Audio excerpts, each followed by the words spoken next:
Okay, first of all, I want to thank Jenny Dixon and Heidi Coleman from the Noguchi Museum in New York. There is incredible wealth of not only works of art in that museum, but also knowledge about all complicated aspects of Noguchi's accomplishment, and that was key to this exhibition too.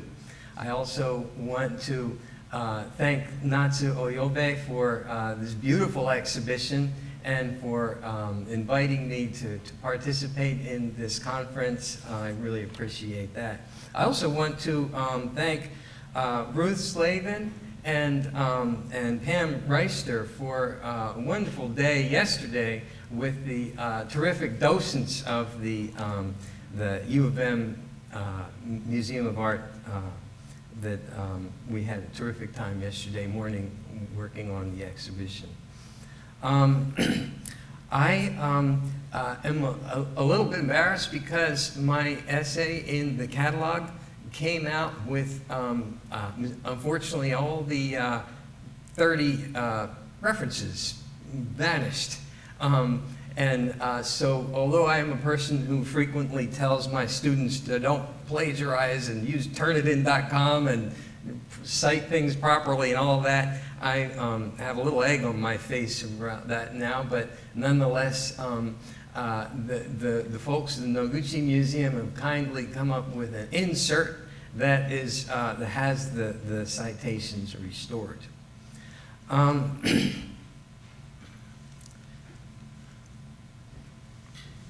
What I would like to do here, following my essay in the exhibition catalog, is measure the intensity of Noguchi's early encounter with brush and ink in 3 stages. First, his prior encounters in Europe with the art of drawing that predisposed him to engage with ink drawing upon his arrival in Beijing. Second, the Beijing brush drawings themselves and their adventuresome experimental qualities, as well as the anxieties that they mediated with poetic innovation.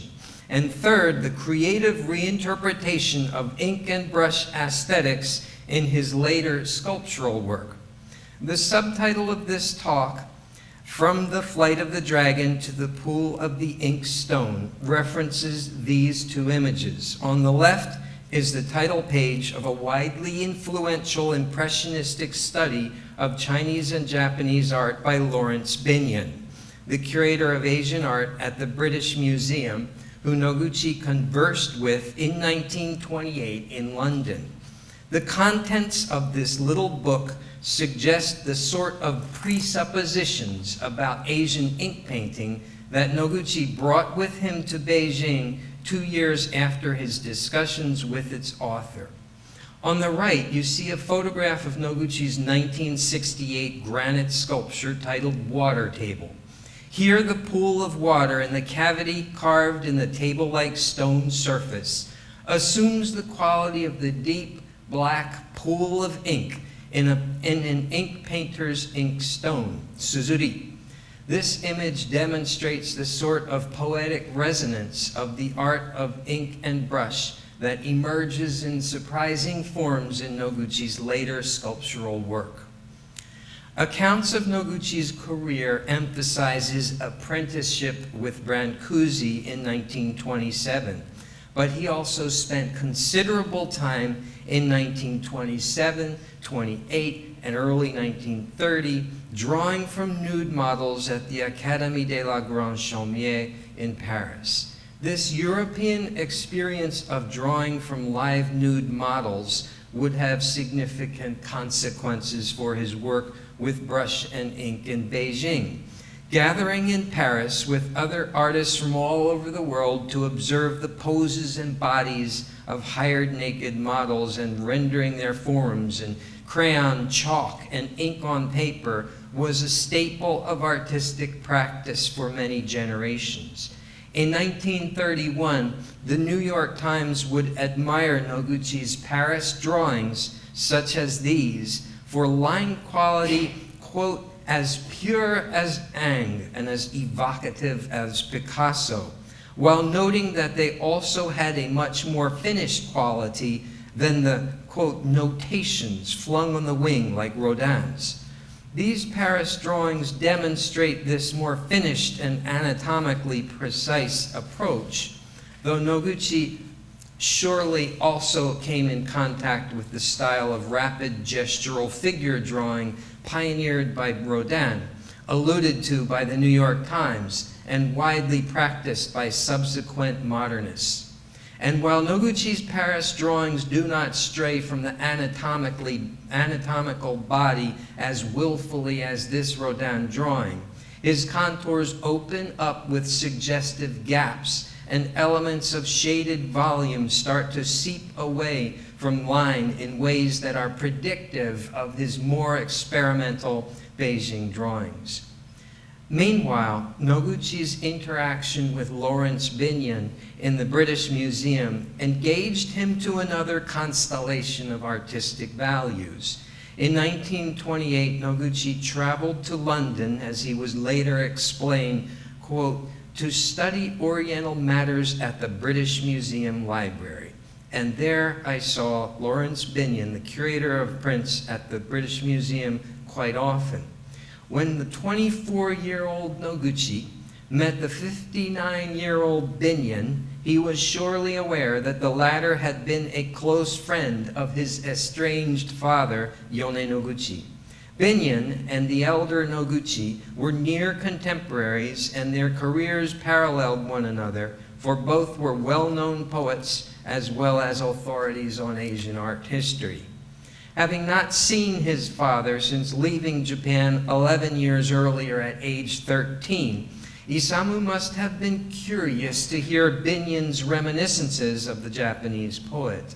But Isamu would also surely have been eager to hear Binyon's views about Sino-Japanese painting, the primary focus of Binyon's book, The Flight of the Dragon, which was published in 1911 as part of the Wisdom of the East series of books intended to serve as, quote, ambassadors of goodwill and an understanding between East and West.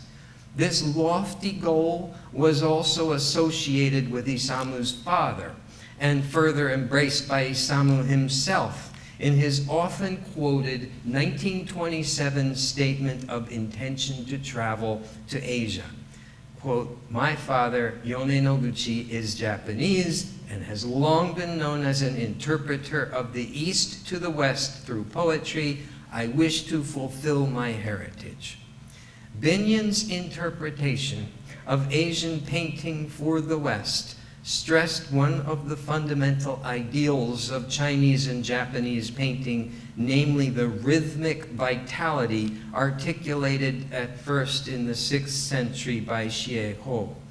Binyon explained that, quote, in order to apply the energy of the body to the utmost effect, we must discover a certain related order of movements. And when this is found and followed, a power comes into play which far surpasses in effect the application of brute strength and muscular effort. This is a spiritual rhythm passing into and acting on material things. The Flight of the Dragon, as the title of Binyon's book, was another expression of this rhythmic vitality, because in Chinese thought, he wrote, the dragon was a spirit which is able to pass out into all other existences of the world and resume its own form in man. Binyon praised the unique capacity of Asian ink painting to realize this elusive sense of spiritual rhythm.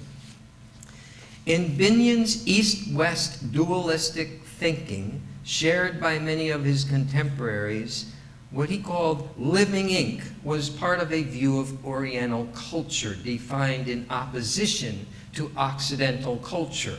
Sung ink landscape was the classical touchstone of the art of the East, while Western art found its epitome in the nude bodies carved in stone in ancient Greece.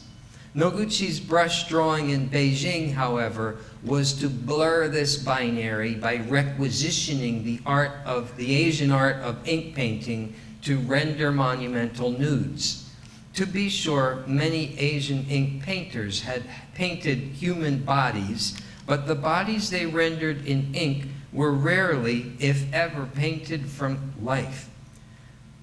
Rather than sketch living models, East Asian ink painters also often constructed images of the body by combining different types of brushstrokes. This method of figurative ink painting is demonstrated, for example, by this 16th century Japanese painting of Bodhidharma in the British Museum, where Binyon may well have shown it to Noguchi in 1928.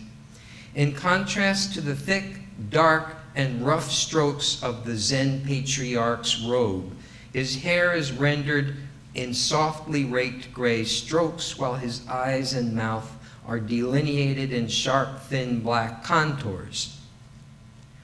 In Beijing, Noguchi resumed the practice of drawing figures from the observation of posed models that he had mastered in Paris, but now he joined this practice to an exploration of the varied types of Sino-Japanese ink brushwork that he discovered with Binyon in London.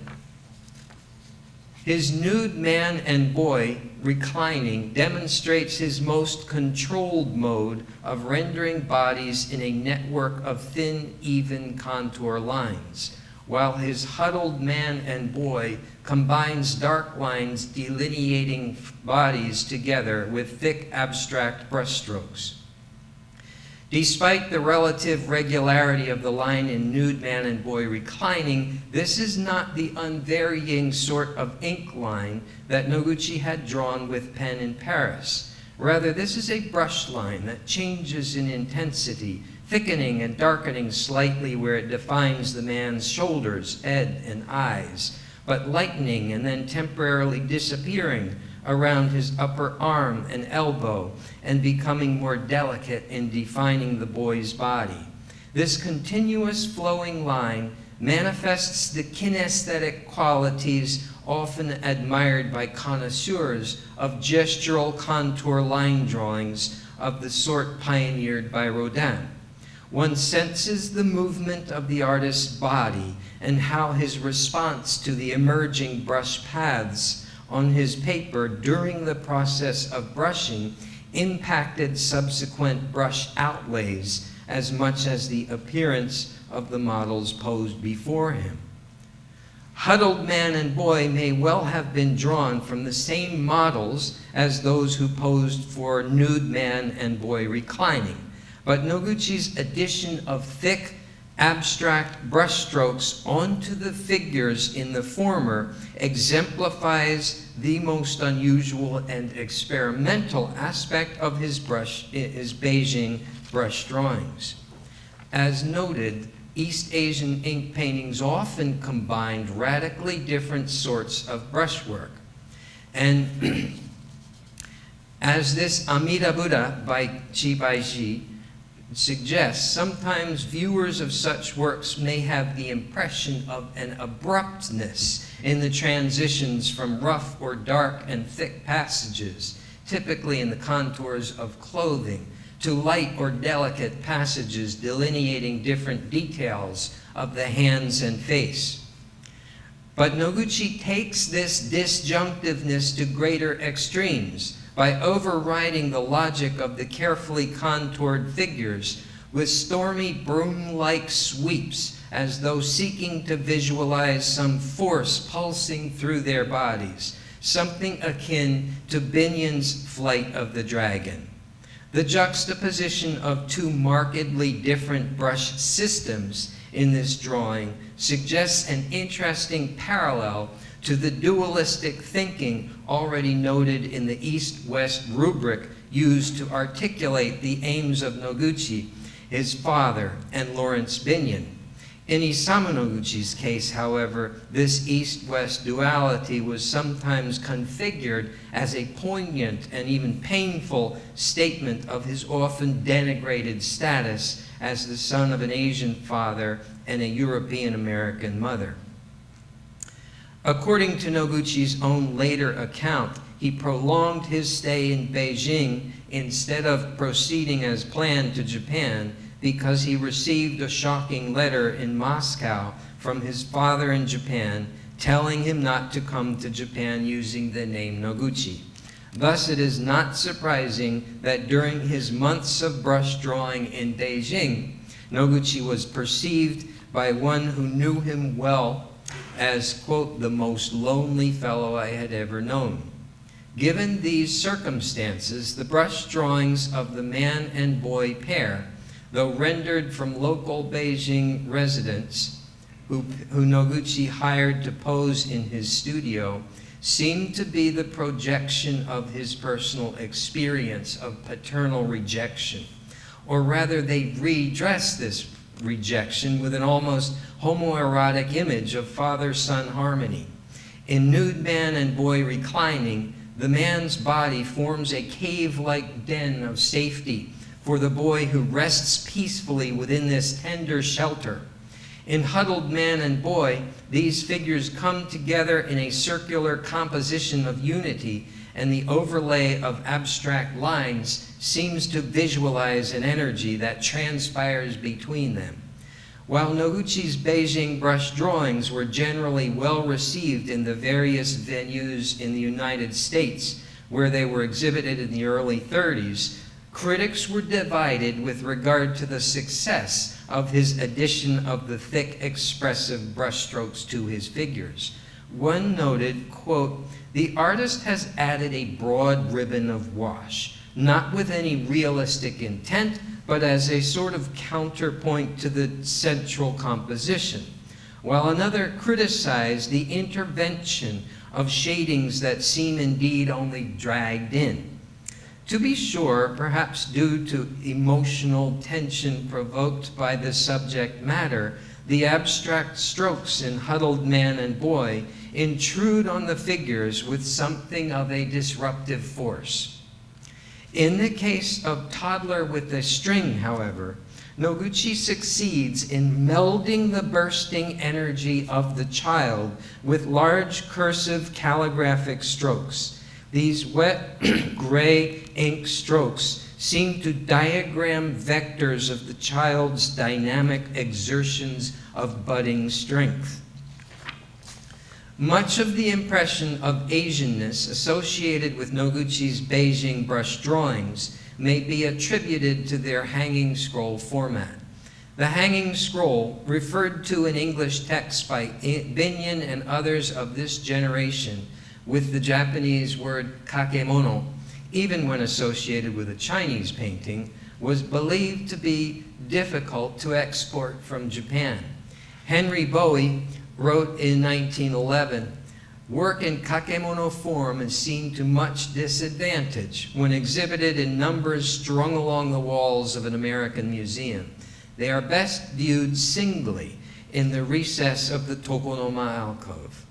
By defying this view and presenting his brush drawings as kakemono for public exhibition in the US, Noguchi asserted the Asian locus of their creation, materials, and techniques, while obscuring the Paris source of their basis in sketching live nude models.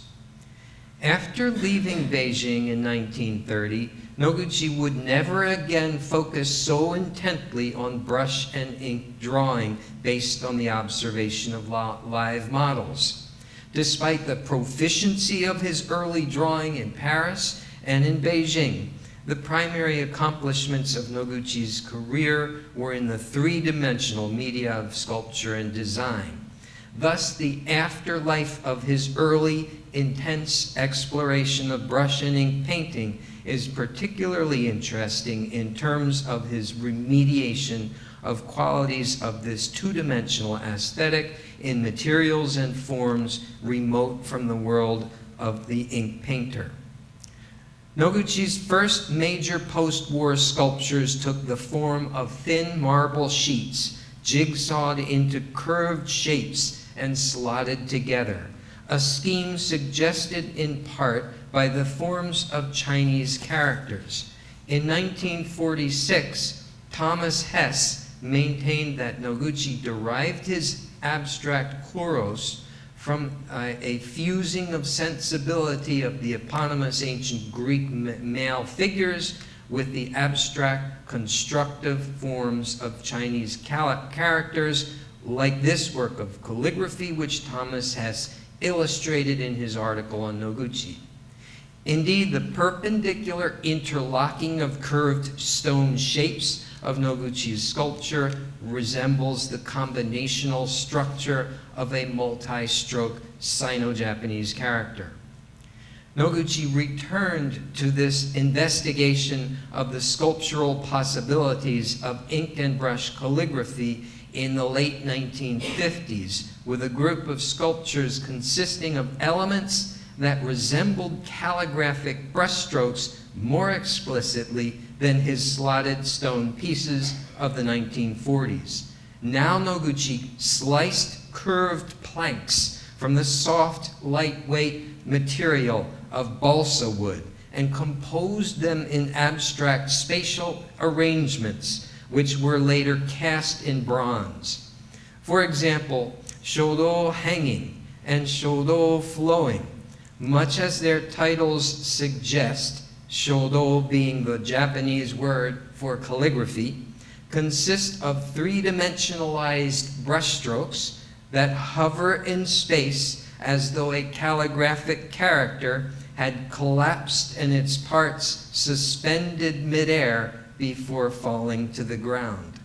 Such works attempted to import the sense of balanced weight that operates in the virtual space of calligraphy on paper into sculpture where real gravity can only be held in balance by contending with the laws of physics. Aluminum would seem to be a surprising material for contemplating the Asian art of brush and ink. But this unlikely feat was accomplished in Noguchi's 1959 sculpture titled Sesshu, after the 15th century ink painter. This sculpture was part of a series of aluminum sheet works in which Noguchi sought to endow this material with poetic qualities without disguising its associations with industrial efficiency and new technologies. Noguchi's aluminum sculpture evokes one of the formats associated with Sesshu's painting, not the hanging scroll, but the accordion-like relief of the freestanding hinged panels of the folding screen. And the dull gray shine of the anodized aluminum surface suggests the gray tonalities Sesshu obtained in ink. Cuts and folds of aluminum reprise Sesshu's monochromatic ink rendering of rocky outcroppings and pine branches traversing the seams of the folding screen. Stone was the most important material of Noguchi's late sculpture, and like aluminum, this material might seem irrelevant to ink and brush painting. Nonetheless, one of the most dearly treasured tools of the East Asian ink painter was the ink stone, and reflections on the cultural and aesthetic qualities of this object were critical to one of Noguchi's most fruitful genres of abstract sculpture. Like other ink painters, in Beijing in 1930, Noguchi would have ground his ink from a dry cake on a small slab of stone with a reservoir for holding the water used to obtain different concentrations of liquid ink. Many years later, in the 1960s, Noguchi began creating sculptures as low table-like horizontal slabs of granite, carved with various protuberances and depressions suggesting landscape forms. Despite their large size, these landscape tables resemble inkstones in their black stone material as well as their horizontal relief.